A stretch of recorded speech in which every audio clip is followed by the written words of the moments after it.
4வது காரியம், the festival of everlasting blessing. ஆண்டவர் நம்ம அநேக நேரத்துல விழுந்துடுறது எங்க தெரியுமா? நான் கூட தான் இந்த உலக பிரகாரமான ஆசீர்வாதத்தையே கொஞ்சம் முட்டி முட்டி என்ன பண்ணிடுறோம்னா, அது சில நேரங்கள்ல கிடைக்கும், சில நேரங்கள்ல கிடைக்கிறதுக்கு தாமதமாகும். ஆனா நம்ம தேவைகளை கர்த்தர் சந்திக்கிறவராய் இருக்கிறார்.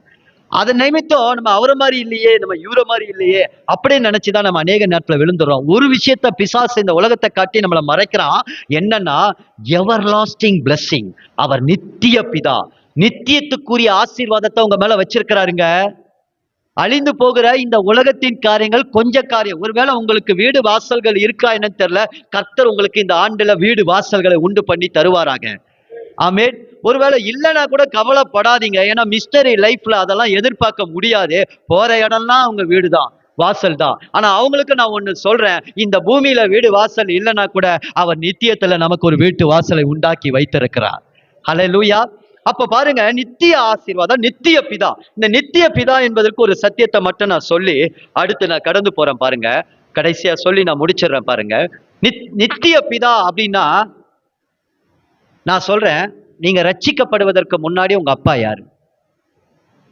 நீங்க ரட்சிக்கப்படுவதற்கு முன்னாடி உங்க அப்பா யாரு? ரட்சிக்கப்படுவதற்கு முன்னாடி அப்பா யாரு? புரியுதா?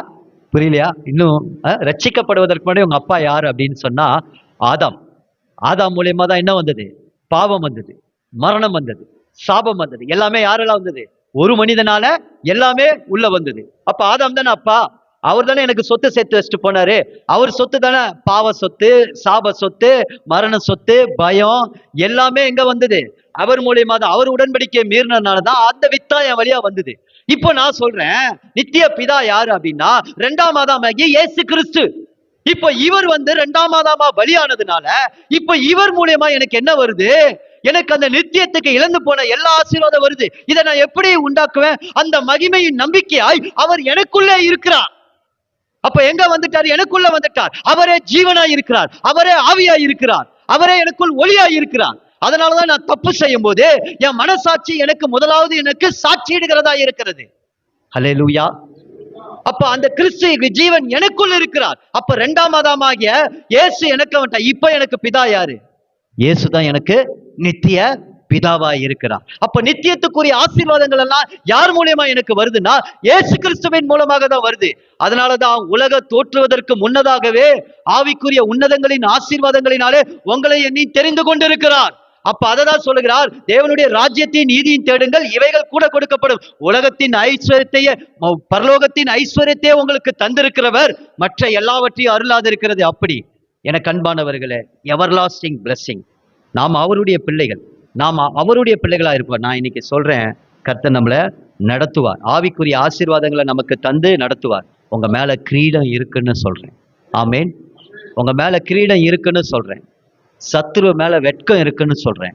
உங்களுக்கு கிரீடத்தை கொடுப்பார்னு சொல்றேன். கிரீடம்னா வெற்றின்னு அர்த்தம். ஏதோ ஒண்ணு இனி நீங்க பிரயாசப்பட்டு வெற்றி பெறுவதற்கல்ல, வெற்றி பெற்றவரோடு நீங்க இருக்கிறதுனால அவர் உங்களை வெற்றி நாயகன், உங்களோடு இருக்கிறதுனால உங்களை வெற்றியாய் நடத்துவார். அல்லேலூயா. எத்தனை பேர் இதை விசுவாசிக்கிறீங்க?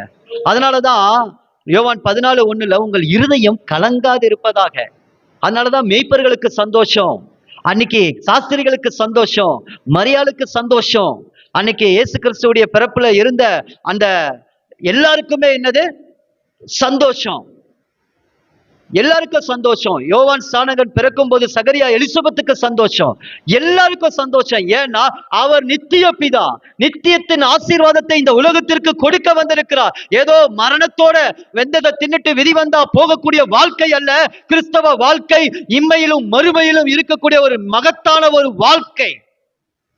அந்த சந்தோஷத்தை ஆண்டவர், சமாதானத்தை நம்ம உள்ளத்துல கொடுத்திருக்கிறார். எனக்கு அன்பானவர்களே, அப்படிப்பட்ட ஒரு காரியத்தை ஆண்டவர் நமக்கு கொடுத்திருக்கிறார். எனக்கு அன்பானவர்களே, முதல் என்ன பார்த்தோம்?